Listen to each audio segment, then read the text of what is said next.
Well, you're listening to the Family Matters Show, and I'm Ruth Maxwell. And I'm Brian Maxwell. And we've got some wonderful people on the show today. But before we introduce them, we're going to start with a word of prayer, and then we're going to find out more about this wonderful couple. So, shall we pray?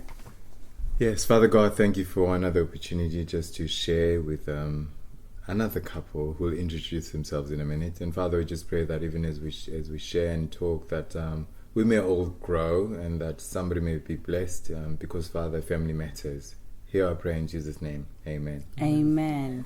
So, thank you for coming on the show today. So, please introduce yourselves. Tell us who you are, a little bit about you. Go on, ladies first. All right. Hi, my name's Alethea Howa. All right. Who am I? A creative, wife, mother,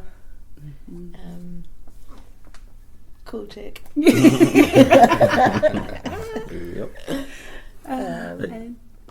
Yes, and I'm Howa Avanamayo, so husband to Alethea, father to Ezekiel.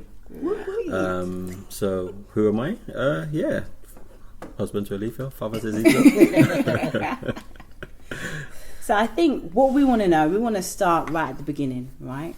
Yes. I have a question. Okay, go on then. You described yourself, Alethea, as a creative. There was a slight pause. Then you said a creative wife, mother. Okay. What is a creative?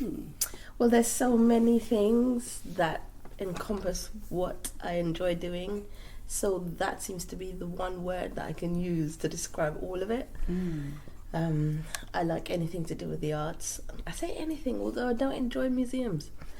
So call me a fraud. It's all galleries. Right. All galleries. It's really weird. But I enjoy making things with my hands. That's what it is. Yeah. I like drawing. I like sewing. I like crochet, knitting. Yeah. Graphic design, all that type of thing. Most people know me for graphic design, and maybe more recently knitting and crocheting. But yeah, so I'm creative minded.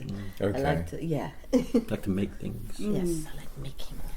Fab. So how did it all start? Like, how did you meet? We want the proper cinematic version. We want, the soft focus. We want all of that. Tell us, when did it kind of go, whoa? When did it click? Yeah, when was the whoa moment?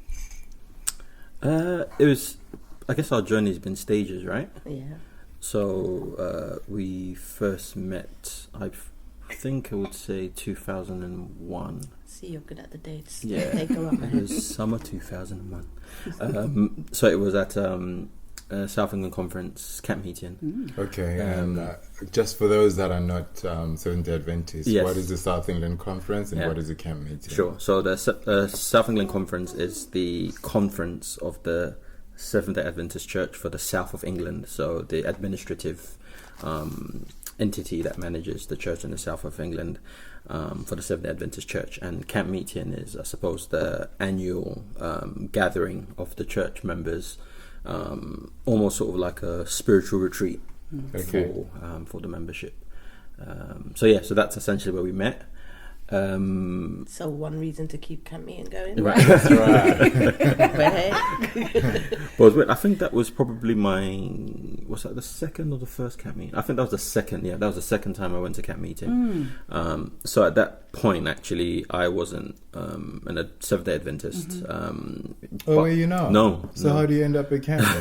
All right. So the year before that. Yeah. So fast forward, rewind back to the year 2000. Yeah. So summer. So I was at university. Summer holidays were about to break up for the summer holidays.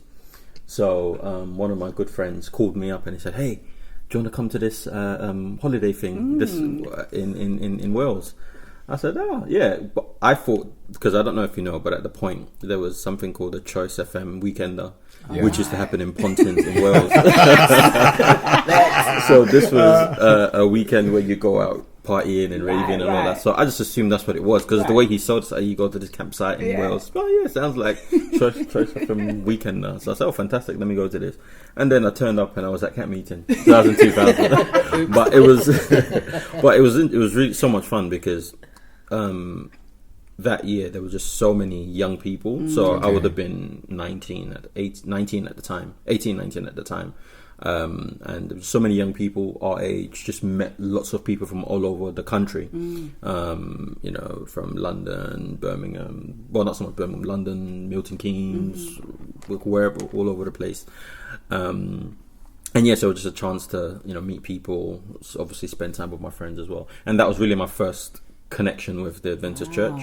So from the year 2000, I think up until probably 2007 was sort of like the journey where I was kind of connected to the church, but not regularly connected. So the camp meeting we met was the second camp meeting I attended, but I still wasn't fully fledged kind of Adventist. I was just sort of dipping in and out, sort of thing. So that's I guess the background to that. So do you want to take over from it? Maybe you can continue. Okay, as still our mutual. Okay, so I have a good friend of mine who I've known him since we were at secondary school. So he was an Adventist, and that's actually the first time I ever knew, you know, who Adventists were, and I had no idea what Adventism was. So Jordan. Okay. So he was a Seventh-day Adventist, and it was weird. Like I remember when we were probably about maybe 14 or 15. I think there was an event happening on a Saturday. And we're like, oh yeah, Jordan, come to this event. He's like, no, I can't. I'm going to church. You going to church this Saturday? What's that about? What's wrong with you? Exactly, right? So then, I think from then, as you know, sort of he explained what Adventism was. I just thought he was weird anyway back then. But fast forward a few years later, then of course, sort of got connected to Adventism. So yeah, so the second, so he's a twin. And his twin sister happens to be also one of Alethea's closest friends. Right. So here's me and Jordan, really close friends. Alethea and Jordan's sister, twin sister, really close friends.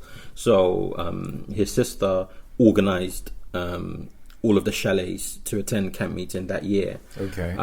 So I think she booked 2 or 3 adjoining chalets, and Alethea was in her chalet, and were you in Jordana chalet? That could be years after. So many years have happened. No. So I was in Jordana. I was in her chalet. Yes. I was in her chalet, and you. Yeah, that's it. So I was in one of the chalets that she booked. Yeah. And then Alethea was at camp meeting that year. Yeah. And of course, being close friends with Jordana, she would then come and see her at the chalet, and that's where we met and stuff. So so there was one summer's day. As I went to the chalet doors. Go on then, take over. Exactly. Yeah, she's going to be more poetic and gentleman cooking. Okay. And I was like, "Excuse me, who is this?" This is not something you see very often. Sad to say, you know, a young man like that. Cooking in a chalet, what? So, you know, of course the elbows are poked, and I'm like, well, you didn't tell me about who's this person? For me, that was a winner.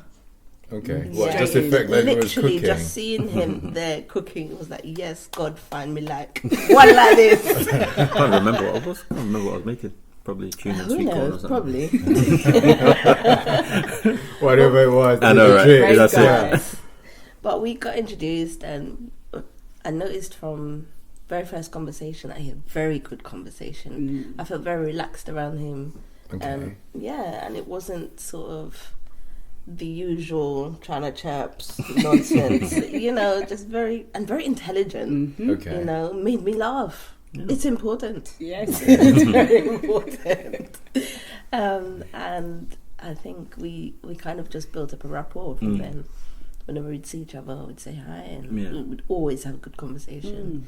So it was kind of when we went back to our churches, I was on the Federation at the time. What federation? It sounds a bit like Star Trek. That's right. Yes, it was Star Wars. It's how do I describe the Federation? It's like a youth focused entity. A forum, a committee, a movement. Yeah. Which you know, lots of events took place. But I'm quite interested in music, and so I was a singer on what we call their praise team. And so we were taking the worship part of the meetings at camp. So Just for our listeners, we have a little baby in the background. in the background. Because today's show is about new parenthood, what it's like being new parents, and That's right. the cultural perspectives thrown into the mix. So that's what we're looking at. I mean, this is a good opportunity to introduce this subject, because we're at Lee and Howa's house, and the baby's just woken up, as babies normally do after a nap, and when there's strange voices in the house. But we'll just carry on with the Right. recording. So you were telling us, Lee, so what happened then? When did you move from he's the guy cooking to actually... Right, so different events would happen in London, and sometimes I'd visit my friend's church, and this is where I'd see Howa again on different occasions. And as I said, every time we saw each other, we would have a really good conversation and such. And to be honest, I did inquire quite early as to whether this person was single, Right. and he wasn't. So Oh, he wasn't single no, at he the wasn't time? single at the time. Okay. So our lives took us separate ways for Yeah. many years. But I don't know, I think there was always a spark whenever I communicated with Okay, this was person. it like a one-way spark? Or Well, I don't really two-way care. spark? I had The a old spark spark? going. What kind of spark was it? It's a two-way motorway. Well, Okay, all right, very right. much it is. There we have it. Yeah, and then, boy, how many years after that did we finally exchange numbers? It was Wow. ridiculous. So Yes. you met and you hadn't No, exchanged none numbers of or that. anything It was like just that? I see you whenever I see you. We chat when I see you, and that's good. Yeah. Yeah. But it was always great. I think like each time we would see each other, either at our mutual friends or at a church event, it was just, I don't know, it's weird. It's kind of like there was always something there, and I always felt it. Yeah. But I guess didn't know what it was. Sure.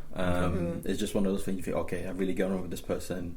I kind of like this person, but it's not that, but Yeah. it is that, not knowing what it is, right? So you weren't We're just fighting not labeling anything? Exactly. Okay. Exactly.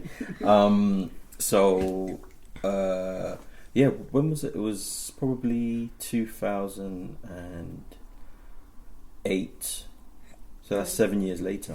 7 years from when we first met. You I see think, that number 7? Don't play with it. I'm just saying.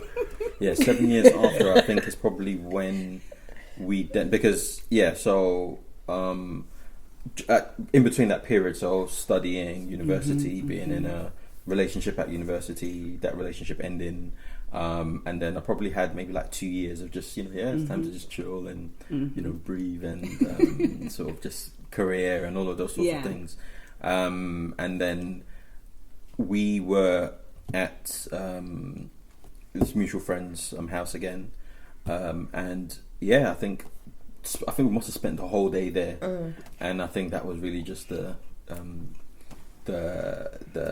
sort of kick-off point of taking what was then a friendship at a distance to a much more. So you weren't single at the time, I would hope. I mean, you were Oh, yeah, not was. in a No, relationship. I No. was single. Yeah, I was Okay. single. Then I'd been single Okay. at least for about a year. Yeah. Okay. I would say at that point. Fantastic. Okay. Fast forward to marriage and all that. So how did that happen? So we started dating. 2009. Interestingly, he asked me to be his girlfriend at camp meeting. Yet again. Wow. Camp meeting. Keep camp meeting. Really important in our life. It's important. You sound like you're making a point. And then we started working together quite a bit with the young people, different pastors and such, Okay. youth work. Eventually, what was it? Again, the 7-year mark. We dated for 7 years. Wow. Wow, that's a long time, boy. Yeah. I have one grey hair to show you, just for that. Fantastic. As a lot of our friends will So tell you guys you. got Yeah. to really know one another Yeah. before you Yes. committed to one another. Yeah. Okay. What was that? Was that by design? Was it by design? I think probably for me, I wouldn't say not so much by design. I think the way I work and the way I operate as a person is where like certain things have to be in place in my head in order for me to make a move. Okay. So from, I guess, my perspective, I didn't, at that point we were together, so I didn't feel that I was ready not necessarily ready. I just wanted to ensure that there were certain foundations laid before stepping in that direction and setting up, having a family, and because I had already probably decided very early on in our relationship that yes, this is the one. That's what I was Okay. going to Yeah, ask yeah, yeah. question. I think it was nice very- to have known that. But we've had discussions. He and stuff. didn't We give did. any clues or And you anything. kind of had my See, clues intentions. don't work for me. I need definite I am statements with in you case on that. here's what's happening. No, but I was holding clues, Amen, though. We had sister. definition. We'd had conversations. And I said, But this is. until it's cemented, it's like, That's right. anything can happen, right? Exactly. Thank you, Brian. So, you need. But this is just the way I operate, and I think I guess it's with marriage. Well, I guess what I'm learning is you have to think about the way you operate as well as the way the other person operates, and try to find that happy medium. But anyway, at that point, that's but I guess maybe to be honest, I think there's also just as young men, there's always that apprehension about getting married and signing on the dotted line. So I would Being admit that there probably tied down. wasn't exactly. So I would admit that Ball there and was chain. exactly, and but also I think it's just like the realization that you now have all of this responsibility and being having the courage to handle those responsibilities or take on those responsibilities. Because and I think the type of person I am, once I make a commitment to something, that's It's it. all in. I'm all in. Right. Okay. So even dating, like even when we dated, it was getting into the relationship was a commitment. Right. Yeah. It was even like I think we'd been talking probably for About 2 years no, before that? maybe about a year. I'd say about a year we'd been talking, and then within a year we sort of got together and so on. So that's just the way I've always kind of been. I think a lot of people don't understand that. So why did it take 7 years? Blah blah blah blah. But I don't know. I think people are different just in the way they process things. How the way long did they- it take us, Ruth? 2 years, I think. 2 years. Yeah, Right, that's messing about about. as long as I could hold out. But then I suppose because I knew Howard's track record with committed, his commitment to things, that was a reason for me to just chill. Right. And So you were quite wait. secure. Yeah. What about your friends? Were they secure? No. But that's a good thing. Yeah. Because you need friends around you to check you, right? Okay, And yeah. just be like, well, what really is happening here? Right. Right. Why is the brother not making a move? Indeed. Yeah. And, I'm thankful for those friends and even people who aren't necessarily friends but associates who cared that, they could see this partnership and thinking, well, are we going to make something of it? Yeah. So, and of course, with I'm quite close to God when it comes to things like this. I have had in the past where God has told me it's time to go, move. Right. And he was not saying anything with Wow. regards to how. I was like, Wow. well, I just got to sit back and chill and wait, find out when's the right time Okay. for anything to happen. So, Were there any? I think maybe one element that I could add in addition to that. I think one of the things that I also wanted and I felt was really important was to because even though we were dating at that point, Lee still hadn't been fully immersed within my family. Right. I was gonna comment on this, And I think my parents were sort of, I don't know, West African parents, Nigerian parents in particular. Just spit it Exactly out. right. Spit it out. So, Yeah. there's the element of wanting their children to marry within the culture. And where is Lee from? Just for the record. And Lee's from Jamaica. Lord have mercy. hallelujah. So I don't know if anyone knows, but like, especially Nigerians, I think for sure, there's always this, marrying a Jamaican, blah blah blah. There's always, and I think both ways in many respects. So I think, but my parents, they're fairly balanced. So I could tell at that point, because they hadn't gotten to know Lee yet. They were saying, "Oh, why can't you sort of go and find a Nigerian girl or whatever the case may be?" But I just knew that once they have an opportunity to get to know her, once they take those barriers down, and she's sort of in their lives and integrates into the family, then they will definitely see past all of that. And that was indeed the case. I think once I said definitely once we got engaged, that was it. They were like, "Okay, well, this is it. We're in. So let's just go for it." We don't have a choice anymore. But I think even before then, I think they'd realised where I was. They knew that. I think probably the year before we got engaged, I think they were like, "Okay, we're happy. This is a good one." How about yourself? How was that the news received that you were dating a Nigerian? How was that news received? Well, no one really said anything with regards to where he was from. That never seemed to be an issue in my family. Good. But what was quite nice was we went to a wedding in Jamaica, and that was my opportunity to introduce Howard to my family, and he was received very well. Okay, good. Yeah. My dad was telling people on the road that this is my son. Wow. Hey. Yeah. So you had that approval then. Indeed. Yeah. So what about the whole proposal thing? We want this bit now. How did it go? Who said what? What happened? So, having waited for 7 years, You want to acquire revenge. I wasn't totally oblivious, unfortunately. However, we went to Barcelona one year, and there's this really beautiful fountain there. They play music. Fonte Magique. Fonte Magique. Yes, the magical fountain. And what happened?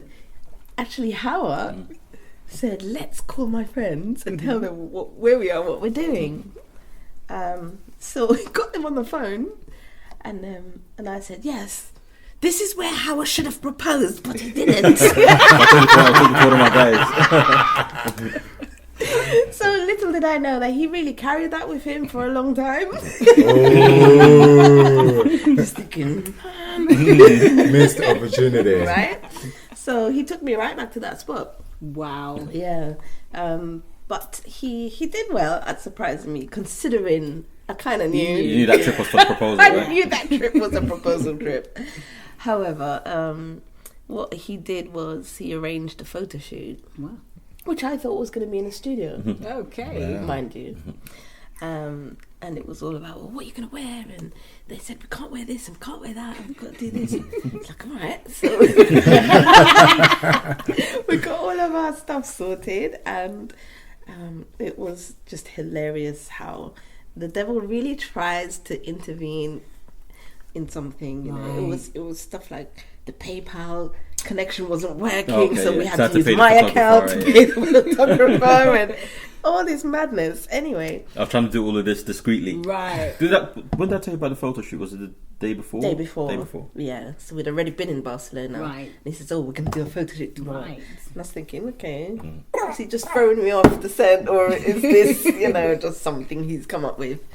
Anyhow, we turn up at a train station where the magic fountain is, and I'm thinking, oh, the studio must be around here. No. I see photographers with equipment and lighting, and I'm just like, hey. So it all starts to come into my head that this is actually happening here. But there's so many people out Or maybe on I that made night. you carry your ring. Yeah, this guy. Yeah. Babe, are you bringing this bag? Because I had these jeans on and they were too tight. So if I put the box in my The pocket, it would have been just. So I'm in the bathroom thinking this guy's gonna make me carry my own engagement ring, Anyway, I carried it, and he pretty much You told me, didn't you, that this is, he always wanted to bring me back there, and the photographers position themselves and whatever not. And I'm thinking, how is this going to work with all these people? But they did the most fantastic job, Fantastic. They were like silhouettes in my story. It was so cool. And I was thinking, he actually managed to surprise me, even though I kind of knew it was going to happen. I didn't realise how magnificently it was going to happen. I tell you, we were like movie stars on said night, all in the middle of the road. Photographers lying down on the ground. I think people did think we were celebrities of some sort, because we had these 2 photographers following us around taking pictures and stuff. Paparazzi. Yeah. I thought that was it. No, we got into a taxi and was taken to another location where we had some more pictures done. And I was just in my element, basically. And then we went to dinner after that. I had no appetite. Yeah, too much adrenaline. No appetite whatsoever. We had the most expensive meal. We did, didn't it? Yeah, and then we tried to sort of start letting family know Yeah. that this had happened. And man, we were just high on love all night. Fantastic. Yeah. Oh, this is lovely. brilliant. Well, we're going to have a little pause. Yeah. And just to remind you, you're listening to the Family Matters show. If you'd like to email in, then please email studio@adventistradio.london, or you can text at 82228, a space, the word hope, and then your message. You are listening to the Family Matters show on Adventist Radio London. You're listening to the Family Matters show, and we're here with Alethia and Howa, and we're going to fast forward after your amazing story. Fast forward to 2019. Okay, so there's a amazing +1 here. So there were 2, and now there's 3. Tell us a little bit about some of the cultural expectations that maybe you had, or your family may have, or what you've been aware of regarding children and boys and girls and things like that. Cultural expectation. It's interesting because I think because growing up, so I was born in Nigeria, but moved to England, or lived in London since I was about. Big though, it's huge. Like way in Nigeria. Yeah, born in Africa. Yeah, now I was born.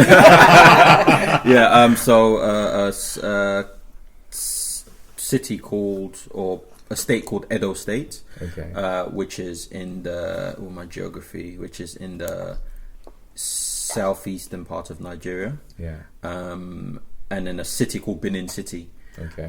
So that's where I was born. So I was born there, lived there for the first 5 years of my life, and then moved to Lagos, which was the capital city at the time. So lived in Lagos till I was about maybe 9, going on 10, and then we moved to England.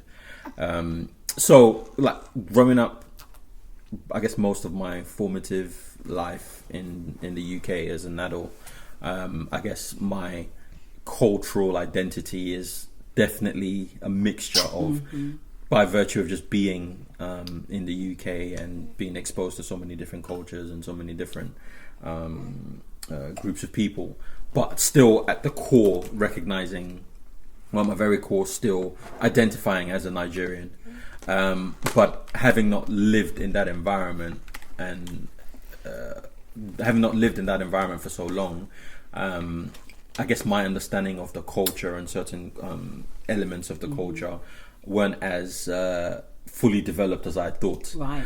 Because when we then had this little man, there were so many things that I didn't understand, or didn't understand why we did certain things. It was just, you do this because you just do it. You're Nigerian, you do it. You often don't really question or even explore the significance of certain things. So, for instance, in the Nigerian, in most of Nigeria, when a child is born, you have what they call a naming ceremony. Right. I think it's like 8 days after the baby is born. And the idea is that the family then, the baby has, of course, the parents name the child, but then other important family members give the baby names, but these are names which are supposed to have like real meaning. So it's almost like blessings upon the child. Yeah. So I just assume, you do a naming ceremony and that's it. But it's not. I didn't really before having this little guy, I didn't really explore the significance of all of that. So becoming a father and having a child, having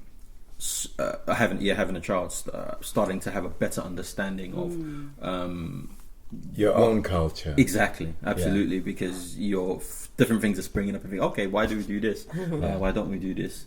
And there have been several things that have it's been weird, like certain things that we did, and Alethea questioned them, not because she was hostile to them or anything, but just out of curiosity. Oh, why is this? And I have to stop and, oh yeah, why is that? And then because there's things that you just imbibe. You just exactly just kind of embedded, and you accept them, and you just subconsciously accept it as a process that you follow. But recognizing that, of course, Alethea hasn't been immersed in that culture, didn't grow up in that culture, so things need to be explained, and and also to some extent she needs to be comfortable with certain things, because certain things might be, are very new, but once we were able to have conversations, things were a little bit clearer. But I think there were certain things that were a bit challenging. I'm sure Lee will give you details on that, but yeah, it was an interesting dynamic, because it really helped to investigate aspects of the culture a little bit more. Okay, so what did you think about that? What did you find, that whole naming ceremony and the whole cultural influence? I liked the naming ceremony. That was a really nice thing for me, because in my family we didn't really have a cultural thing about children, because I was more brought up in a Christian home, so to look at it from a biblical perspective. So what you name your child was always an important thing in my family. So, I mean, having a biblical name before a Nigerian name was something Howa had said to me. I never dreamt that I was going to do that type thing. But then, because we're both Christian, it was so important to us that we wanted to name him something very significant. So the naming ceremony, I think, was beautiful, because it then gave me a chance to see that side of his culture, which also saw that as an important thing. And it's not what you think at first, just a whole bunch of people giving a long list of names that never show up on a birth certificate anyway. It wasn't like that. It was, really sort of speaking positivity and strength and all these wonderful things into your child's life, and you really wanted to record all of that. So I think that's something I wish our culture delved into a little bit more. Maybe they do, I don't know. I've not really seen that happen as a Jamaican thing. No, I haven't really seen that. I mean, the big thing is in our Christian kind of Adventist realm is the whole blessing. Like you have the blessing. That's right. And you have that little prayer, and the pastor holds the baby. Indeed. And all the parents come up, and you have that. But and like, yes, the name is important, and having a biblical meaning, because even with us with Jesse, that was we had to have a biblical meaning and a name from the Bible. And also a name that because she named him Mandla, which in my language means strength or might or power. Right. So we named him Jesse Mandla. Very similar to her. I think from I was never my prerequisite was just a name that had a real meaning, a name that would sort of speak what we want into his life. Amen. So whether it was a name from the Bible or a name, a Edo name that had something, a real meaning behind it. For me, that was, and we chose. So we gave them both. So in terms of like with the naming ceremony and the culture, what kind of roles did the extended family play? And I say extend because I know you. Just tell us the number of siblings you have. Howa, I have 9? No, 8 siblings, so 9 including me. So and 5 sisters. Right. So you can imagine there's lots of aunties around to add their bits to the process.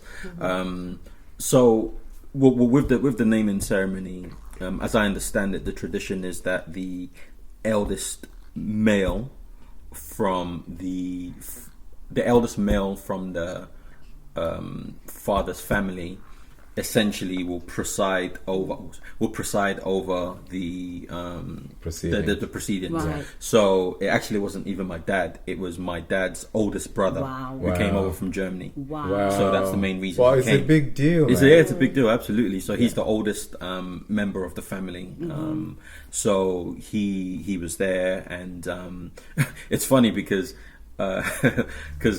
even my dad, because he sort of left Benin when he was a young man and sort of was in Lagos for a lot of the time. So even his understanding of some of the real deep roots of the culture sometimes are a little bit not all there. So there were several other people from Benin City who kind of came to help with the actual ceremony bit itself, who kind of understood the process and the procedures and all of that. So it was fantastic. I think I was really happy that we did it. Yeah, absolutely. Just expanding on the role of the extended family, Alethea. How do you feel about the whole sisterhood thing and the culture? Have they been supportive, or do you get strength from having them around, and even in your interpretation and understanding of is it the Edo? Did you say how Edo culture? Yeah. Because I grew up an only child for 33 years. Having 5 sisters all of a sudden was like, whoa. But they were all so lovely towards me from the very beginning. I bonded with quite a few of them instantly. Fantastic. The eldest ones took me through a lot of the cultural stuff. And that was quite nice. They showed me all the pictures of, where everyone's from, who's who and stuff like that. So they made it a point to help me. Yeah. Sounds like the family totally embraced you. They did. They did. So I in no ways felt uncomfortable about any of this, where they were concerned. Yeah. And felt that I could probably ask them things without going to Howard as well. I wouldn't know the answers to half of them, to be fair. But yeah, so... Okay, let's just move slightly in a different direction. Obviously, you're not typically traditional African male, because the first time Alethea saw you, you were cooking. So, in terms of gender roles, has there been any difference or any changes in your roles since you've had the baby? Because, like I said, today we're looking at a young new parenthood and in a multicultural family. Yeah, no, absolutely. I think prior to that, prior to getting married, having a baby, and so on, I've always I'm I won't say I'm a modern man, but I think I've kind of understood that in the society we live in many respects, it's unrealistic to expect the wife to take on all house-based duties, especially when she's working full time. Okay, so just pause there. Yes. So typically in your culture. Would any self-respecting Edo man change diapers? Would they? Probably. Well, maybe to a generation back, probably not. Okay. I think times are changing big time, definitely. Yeah. I think so. I think people my generation, or maybe the next generation, perhaps not. But I'll probably agree. I think the average Edo man, self-respecting Edo man, would not be changing diapers. That's the job of the mum and the aunties, and everybody exactly. Yeah. But the man's job is just to provide, and that's it. Look up, protect the family. Right. You go out there, you hunt, exactly. You bring home. That's it. Exactly. So that's my understanding of the tradition. I haven't lived there for a long time, so I don't really know what it's like now, whether, societies has changed. Yeah. But I think those gender roles are probably still a lot more entrenched. I think the culture, the way society is structured still allows for that. Yeah. I think in many respects, in that environment, the men, husbands are still predominantly the breadwinners. Okay. So there's the expectation that if the men are out sort of working, then if you have a society that's structured in that way, makes more sense. But if you're in a society like ours, which is structured completely differently, where both, mum and dad or husband and wife are working full time, it might be unrealistic to have that expectation that the wife takes 100% of the duties. But I still think that subconsciously, because I've grown up in that sort of household where mum was pretty much the home care, taking care of the home, and I think I've probably seen my dad in the kitchen once or twice. I've only seen my dad in the kitchen maybe when he's going into the pot to take some food in the middle of the night or something. But beyond that, no household duties. So, but I was raised to have chores, so you wash dishes and clean and so on. So I think with that, and then growing up in this environment, it wasn't. But I do think subconsciously, I probably still have this expectation that, Alethea still naturally is more naturally inclined to do more. I find that that feminine hands are better adapted to things like changing diapers. Oh my goodness. It's true to some extent. I mean, I'm always breaking stuff in the kitchen and. That's right, because we're just clumsy around That's kitchens. it. You'd need special training, Exactly. like chef training and stuff like that. So to for the manage. sake of our pockets, we'll bear that in mind. We'll bear that in mind. Absolutely. Yeah. Okay, that's good. Let's look at maybe your spirituality. How is your view of God? Has it changed in any way, Alethea, since having your son? Wow. You don't think you could understand God in another dimension until you have a child. Wow. Isn't it? I think the word love becomes something completely new when you have a child, because you see how you feel towards your child, and you think how God must see me, how God must see this child. And for the mere fact that He's entrusting this child to us, it's like, whoa, Lord have mercy. whoa, are you sure? So I've seen a new side to the Father in God. Awestruck is what I'd call it. How about yourself? Yeah, I think it's definitely in terms of spirituality. I think what it's done for me is it has given a different perspective. I think there's always been this point, you're supposed to be the priest of the home and so on and so forth. So you kind of hear this as within, in a Christian, having been in the church for years and being, a Christian family and being in church, you always hear that the man is supposed to be the priest of the home and all of these sorts of things. And you kind of hear it and it goes in one ear out the other kind of thing.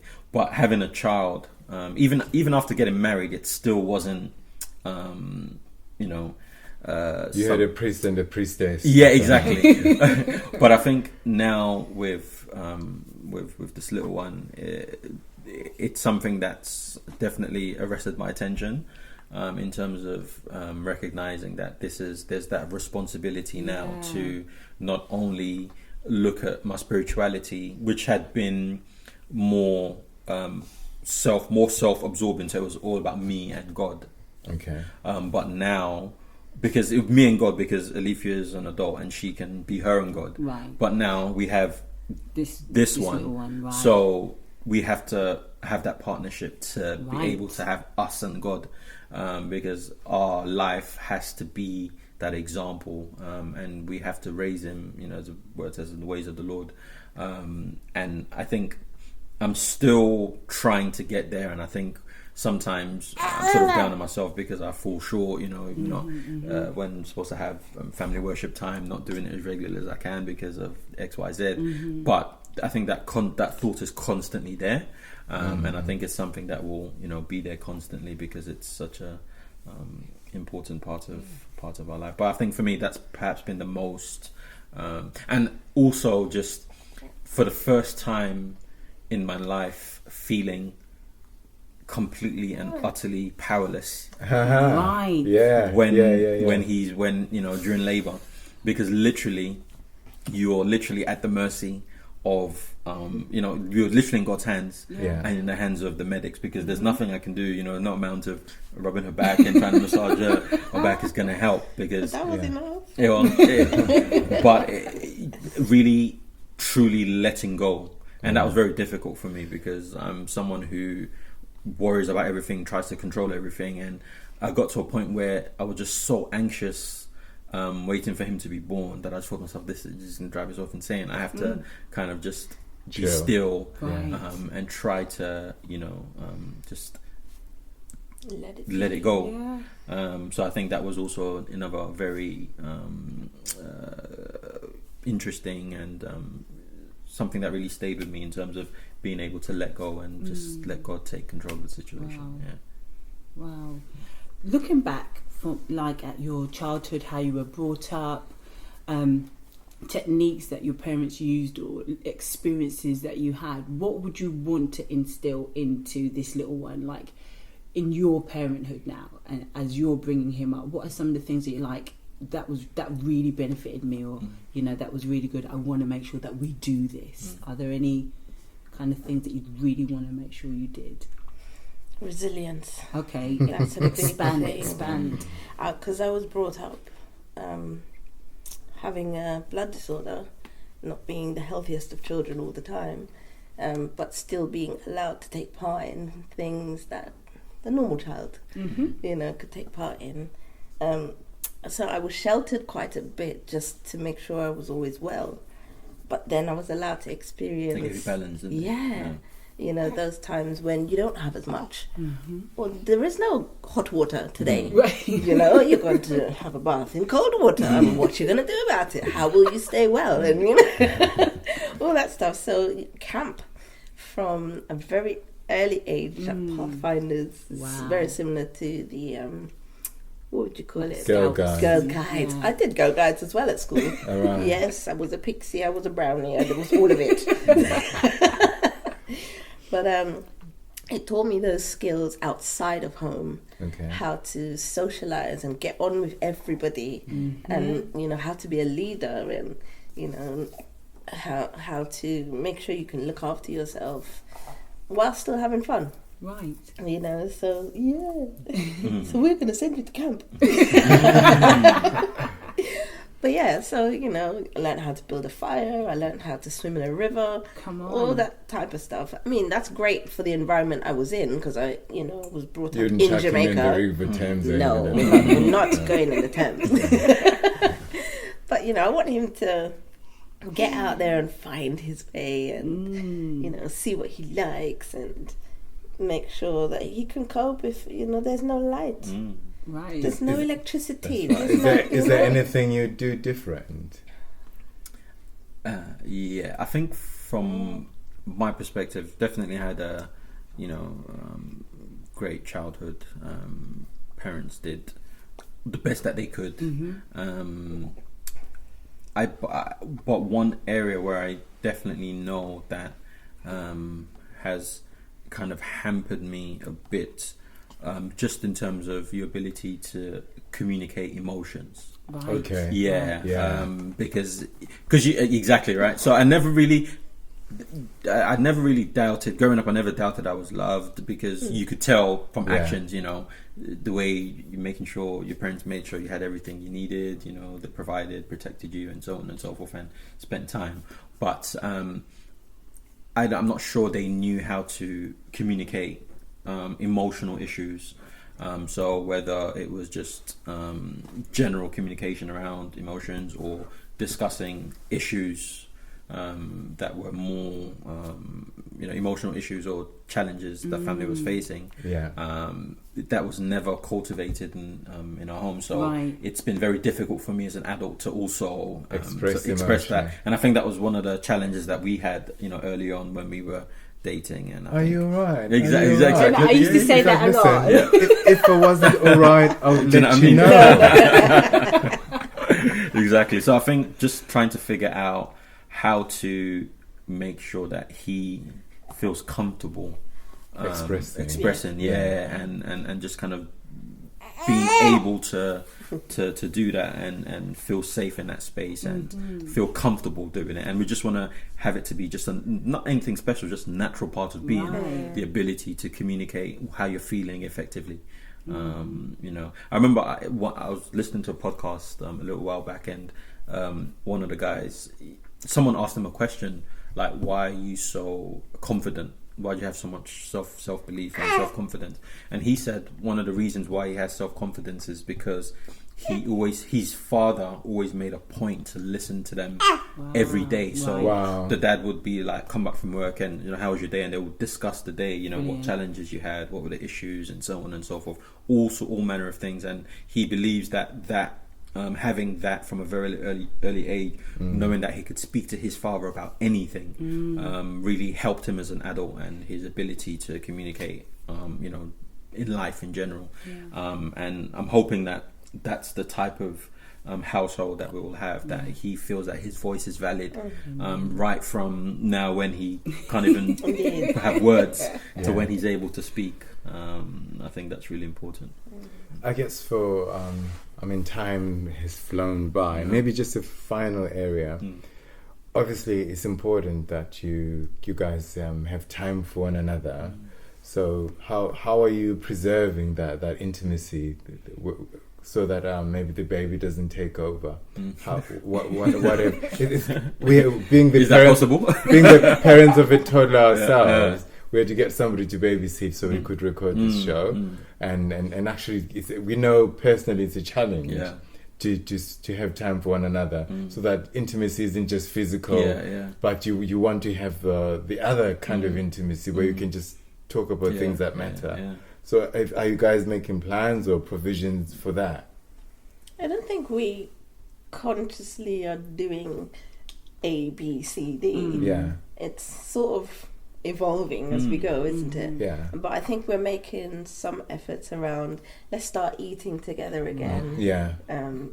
Let's kind of do a routine for him so that he goes to bed-ish at a certain time. So, you know, we're still sane and half awake. Right. To still communicate on some level. That's good. It is a struggle. Maybe you guys can teach us a little bit more. You know, when we figure it out, we'll be able to share. But I think that the whole beauty of having an extended family and friends is that they can babysit, so that you guys can take time out for yourself. That's one of the things we've learned at the marriage seminars, provided or arranged by the South England Conference Family Ministries team under the guidance of Pastor Augustus Lawrence. That's one of the things that we've really benefited from, and I hope that these seminars will continue to be held, because we have grown from attending that. So not to get too intimate about it, but this would be a struggle for a mother who still breastfeeds. And who probably isn't able to leave a child so young. What about an hour? He may cope. Sometimes he. I mean, there's technology out there now. You don't have to be physically present to breastfeed, because you can do it in advance. Yes. There is that struggle. Being a man, it sounds very practical and very straightforward. It seems like there's a mother will let you know. This doesn't always work for everyone. Yes. I think I echo that sentiment, Ruth. But I mean, guys, look, this has been really beneficial, and we just thank you so much for, you know, sharing your story as well with us. And if there's just one final tip, if you'd share something that you've learned, you're like, you know what, guys, try and do this, or always remember to do this. Just one very quick tip that you find is helping you on your journey. One tip. I know it sounds very basic and very simple, but I think communication is key. Like literally, because now it's weird that when it's just the two of you, it's very easy to misinterpret things or get the wrong end of the stick. But then when you have another little person in the mix, it even complicates that even further. So I think the ability to communicate with one another, to kind of understand where you're at, and also I think as a husband, as a father, especially when a wife has just had a child, the mum is probably in the most in a very vulnerable or not in the best physical sort of space, sometimes even emotionally. So the ability to communicate and understand where she's at, and having to then be better informed as to how to act and how to support her and support the little one, and vice versa as well, because I think sometimes it can be also difficult for fathers, because especially in the early stages you can feel surplus to requirements, like the baby just wants mum and breastfeeding and boobs, that's it. That's it. I remember when he was like the first 3 weeks when you went back to work. When I went back to work, I could That's when it was at his work. Yeah, like pick up for a few seconds and he's so that was a tricky time. But emotionally just think, because you make the assumptions, you come home, your baby's happy to see you and rock the baby, but that's not how it works, right? So the ability to communicate all of those sorts of issues and the emotions that both are feeling, I think is really, really key. And as a wife and mother, being aware that your husband doesn't mind read. Right. So it's okay to, let him know how you're feeling and what you need in that time and space. And also to encourage him that he's doing a really good job. Absolutely. Let me tell you about my husband. Yeah, you did a really good job. You go, Howa. That's right. And he's still doing a great job. Do you know That's what I right. mean? Well, you headed at Adventist Radio London, Ruth. That's it. So, guys, look, we've come to the end of the show. We just want to thank you so much. This is Adventist Radio London. You've been listening to the Family Matters Show. I'm Ruth Maxwell, And I'm Brian Maxwell. and we've had on the show Alethea And Howa? and Ezekiel.